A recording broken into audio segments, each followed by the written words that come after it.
Sup everyone, I'm your female otaku and I'm here to review episode 3 of Grimoire of Zero. And let me just start off this review by saying Zero is so freaking cool, man. I love her. Definitely a contender for best girl this season, but for me, she's not even in like the top 3. Maybe in the top 5? I really have to think it over, but off the top of my head, I don't think she really is in the top 5. Top 10?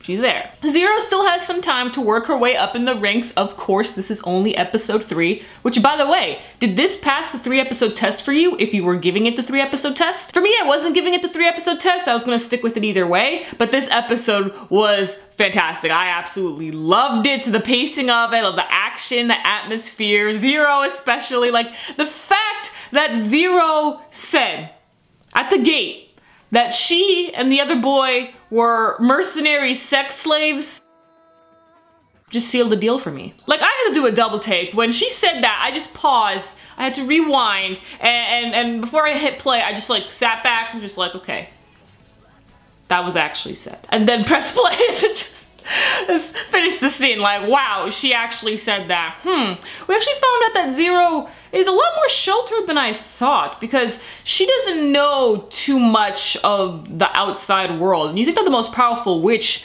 would know a lot more about her surroundings and other towns and stuff like that, or the way how everyday necessities work or how valuable they are, because when she took out jewels, because she didn't have any cash on her, she had jewels, she took out like a whole bunch, some more valuable than others, and Mercenary's just like, whoa, what are you doing? Don't flash that out here, like, the fuck?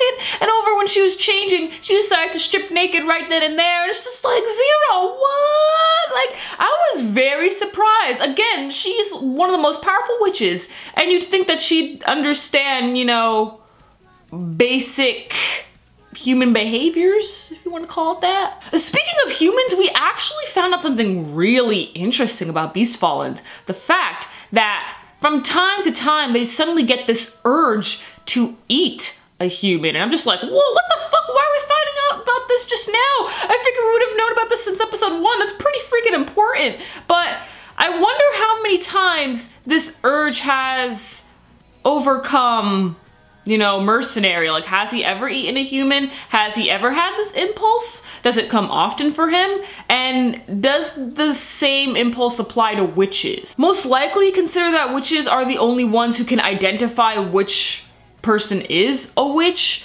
So, I want to backtrack real quick. You know how at the beginning of every episode you have like this intro before the opening plays with this, you know, really nice art that looks like something from an old fairy tale book, like back over in, you know, medieval times, and they tell you a little something important that will help you throughout the episode. Last week it was about witches, this week it was about Beastfallens, and I really enjoy those pieces. It helps, you know, set the mood. You know, it's much better than previously on Grimoire of Zero. This is very refreshing, and I enjoy the info that we received. So later on in the episode, we have it to where Mercenary is having a duel with another Beastfallen. And this guy has been having a couple sex slaves of his own, thinking that these ladies are witches, but in the end he doesn't really care, because why? Because their titties are all out. Who cares what they are? They got titties. And so they duke it out to see who is going to have all the girls, including Zero, and in the end, Mercenary wins. And Zero, again, so cool. She decides to remove a quarter of this man's fur. Odd enough, his tail is still attached, so that looks kind of freaking weird, you know? Like, the fur was removed from the tail that's attached to him. That just looks yeesh. But yeah, so he doesn't have any fur on the tail, on, you know, his torso, but, you know, his head still looks like a wolf. Ugh. I just love the banter that Zero has with Mercenary. The fact that she really wants to sleep on top of him because she loves how cozy he feels. And then you have like the little boy, he wakes up and he's just all like, oh my god, this is indecent, this isn't pure. And then Zero's just all like, hey, listen, he's my mercenary, I can do whatever the fuck I want with him. And I'm just like, I love you, Zero. And that was this episode. I really enjoyed it, so let me know your thoughts on it as well. Again, about the whole 3-episode test thing, if you're sticking with it, putting it on hold, or you're dropping it. And also, let me know your thoughts on Zero's new outfit, because that looks really nice. I'm a big fan of booty shorts, because I love me some legs. But anyway, catch you later as I review Little Witch Academia and live react to 2 episodes of The King's Avatar. I'm your female otaku, sayonara.